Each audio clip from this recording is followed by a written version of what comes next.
the craziest thing that's happened or you've seen or you've done at Pride?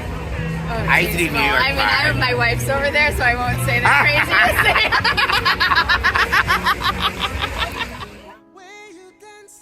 thing. This is Common Courtesy, a conversation on modern society from an LGBTQ plus perspective. A talk show for working LGBTQ plus individuals and allies who are active in their own communities and who also wish to stay woke about what's happening in today's world. With your host, Shawn Nicholas. If he's creating like a separate night for, trans performers, is that not inclusive or? Nicki Prue. The positive, good vibes coming off of you in this whole topic is just, it makes me very happy. Angelique Young. That everybody was kind of in a good spirit, and then they heard that the owner was coming and the alignment went differently. I had a crush on my best friend in school. I flirted with him. Allegedly. From the stories that I heard. The weak ass joke. And I don't know hold on. So, let's start the conversation. This is an opinion-based show, not a news outlet. The views and opinions of the guests on Common Courtesy TV solely reflect their opinion and or experience and not of Common Courtesy TV or any of its affiliates or hosts.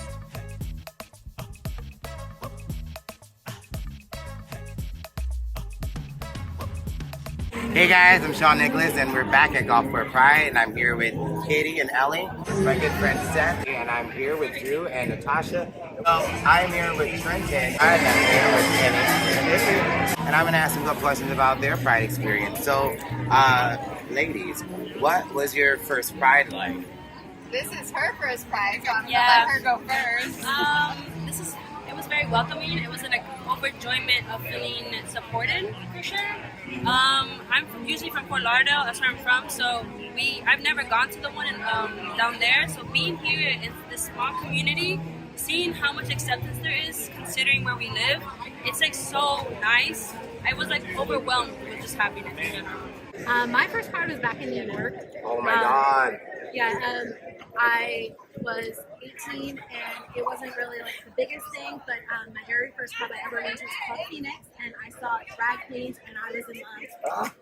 And so they were just family after that point, and so I went out and it was just such a good time because we supported each other, and it really opened my eyes because the community that's here is just, if you don't have a family, they become your family.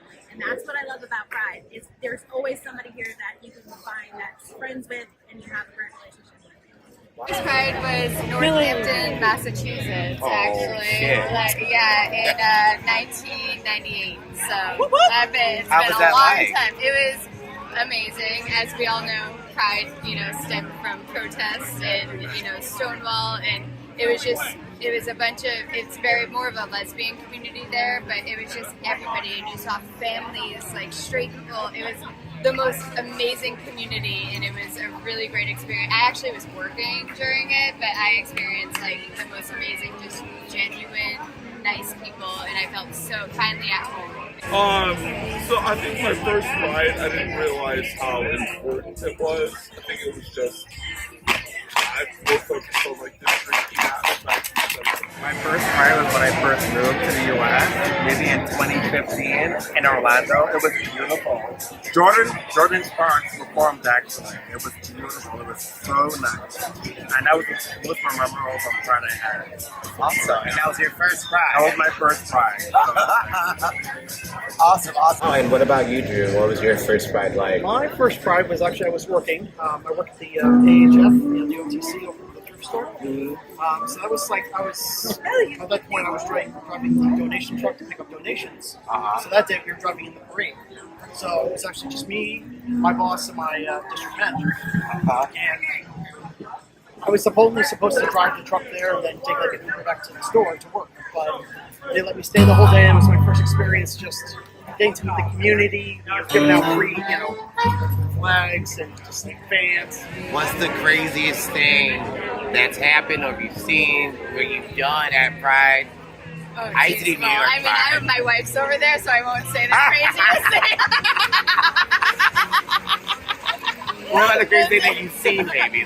Well, we were actually just telling Ellie this story about how last year at San Diego Pride, we lived in San Diego, we just moved here, but in San Diego Pride there was these two cis people dressed as cats, and she just had a little whatever and then a tail, and literally they dropped to the ground by the dance floor and they started going at it fucking right in front of us, on the floor.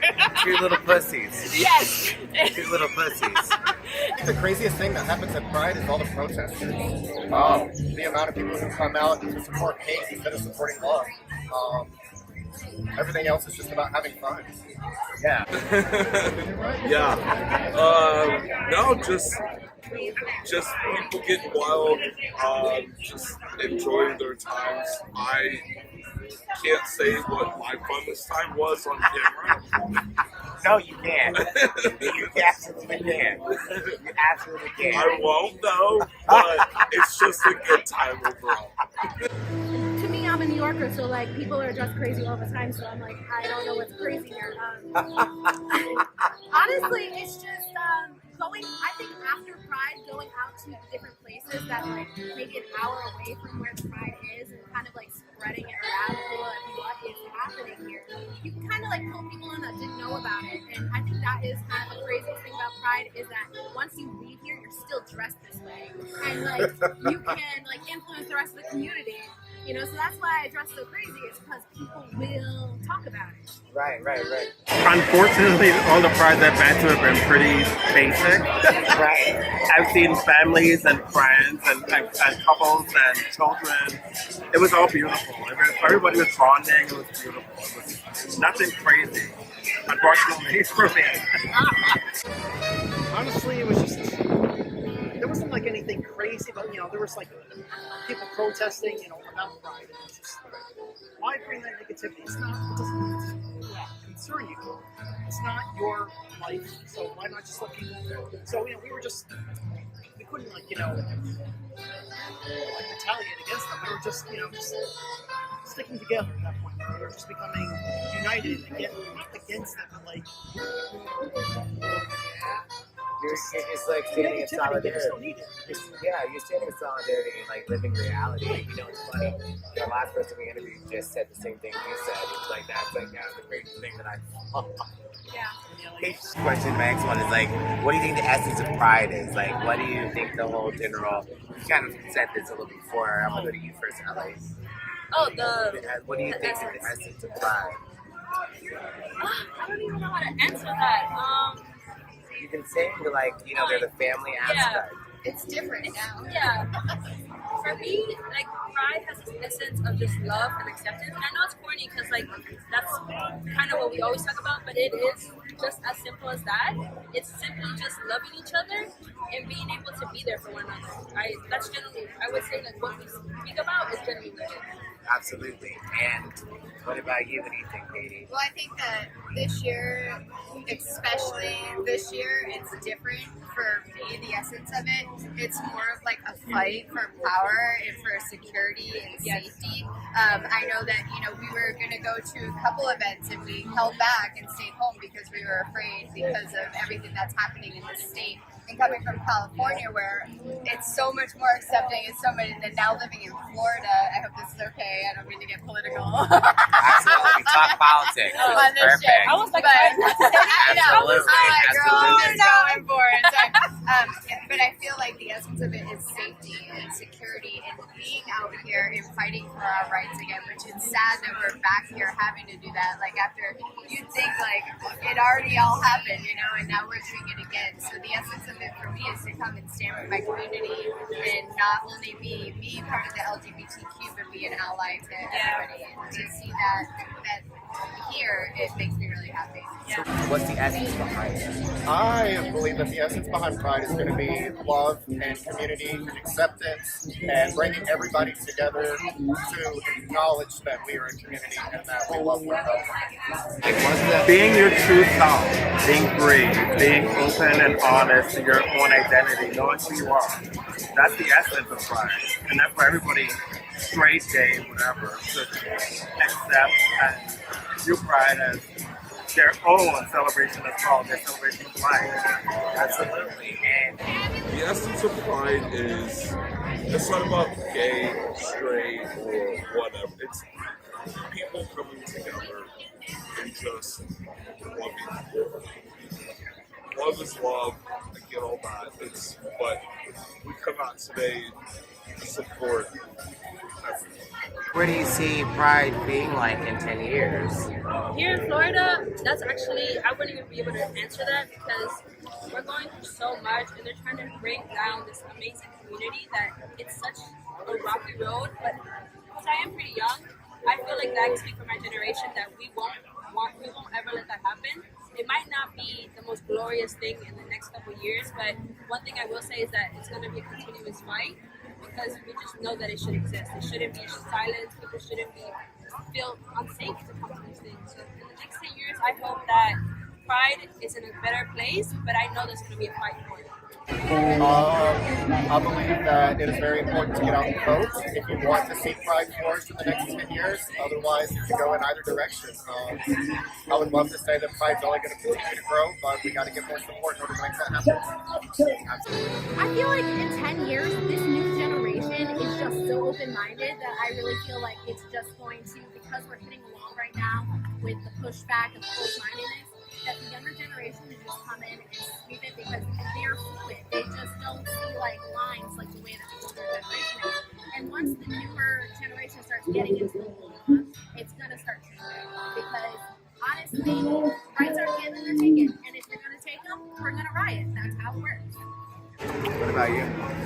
I mean, I hope that it's back to like it was in 1998, where like we were, even though it wasn't out there, we weren't, like, isn't that sad to say that I wish we could go back in time? Like, you think we progressed so much that it would be better, but like, I mean, just let it be normal again. Like, let it be like a part. It's a celebration. And the biggest thing is I hate when people are like, well, why don't they have a straight pride or whatever? They have that every day. Every day. That's what I say. Every day you have a straight pride, right? This is us. We fought for this, and we shouldn't because we're people. Like, we're human, and I think people just don't see that. They see all different things. They see race, they see color, they see the rainbow, and they're like, oh gosh, But it's just sad. So I'm hoping that in the years to come, I know it's going to be a fight, but hopefully it gets to be easier than it is this year. And you know what? It does get better. Just like Neil Patrick Harrison said. Thank you guys so much for your time. Thank you. And we'll see you guys in the next clip.